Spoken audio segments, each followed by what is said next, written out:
Land use, property taxes, commercial rent control are among them. Mayor Bill de Blasio credit Getty Images. Though this year's mayoral election seemed a done deal from the get-go, the last 6 months have brought a few surprises. For instance, Bill de Blasio told New York Magazine that he'd love to dramatically curb private property rights. Republican challenger Nicole Maliotakis called the mayor pro-criminal, and independent Bo Dietl encouraged people to urinate on Gracie Mansion. It's been a journey. Now, as the dust settles and de Blasio prepares to embark on his second term as mayor, the question on many minds is what's next for the real estate industry. The answer is a bit of a mixed bag.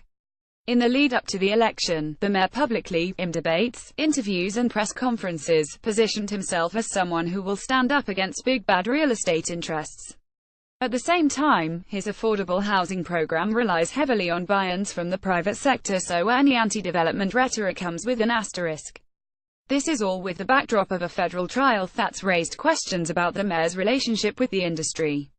Brooklyn developer Jonah Regnitz, a witness in the NYPD corruption trial, testified that a $102,000 donation to the mayor resulted in favors from City Hall.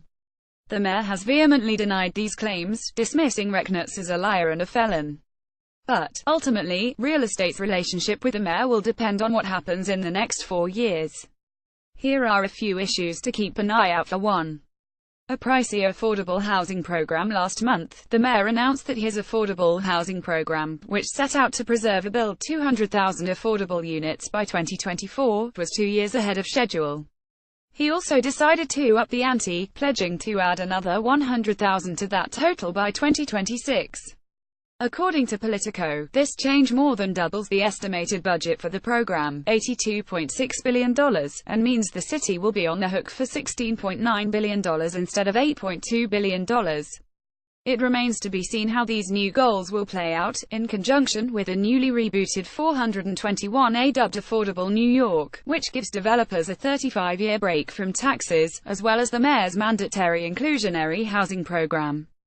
2. Property tax reform. When de Blasio took office in 2014, he said that property tax reform would be a priority for his administration. But he said over the summer that the task of changing the system would ultimately fall to his second term. At the Association for Better New York's breakfast this week, the mayor vowed to address the city's wildly inconsistent system, noting that it would likely take a few years and legislation on both the state and city level. De Blasio has opposed a lawsuit filed by Tax Equity Now NY attempting to force reform, warning against punting the fate of property tax reform to the courts. The lawsuit argues that homeowners in predominantly minority areas are unfairly taxed because their properties are overassessed. State law requires that the city to base property assessments on sales of comparable properties and caps increases on assessments at 6%. Maliotakis indicated that she would freeze taxes in her first year and then implement a 2% cap for the rest of her term. 3. Commercial rent control. Though there hasn't been a hearing on the subject since 1984, commercial rent control could make a comeback. During a recent Crain's Forum, most of the candidates for city council speaker said they'd be in favor of commercial rent control to help mom-and-pop stores compete in the city.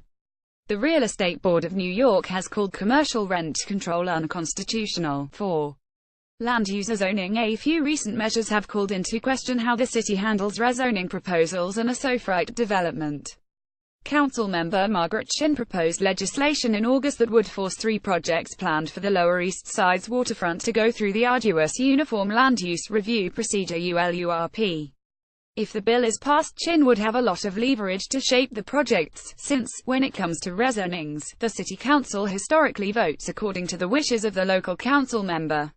In another case, a neighborhood proposal to scale back Gamma Real Estate's 430 East 58th Street is making its way through city planning. Gamma has argued that if the proposal prevails, it will imperil a SoFright development throughout the city. 5. Construction safety. In September, the City Council approved a contentious construction safety bill that will require workers to undergo at least 40 hours of safety training. It remains to be seen exactly how the new requirements will be financed and how the Department of Buildings will enforce the new rules. 2 other bills passed a month later hiked up penalties for building code violations, and another pending measure will impose fines ranging from $500,000 to $1.5 million when a construction worker is seriously injured or dies on a site. Tags Bill de Blasio, Real Estate and Politics.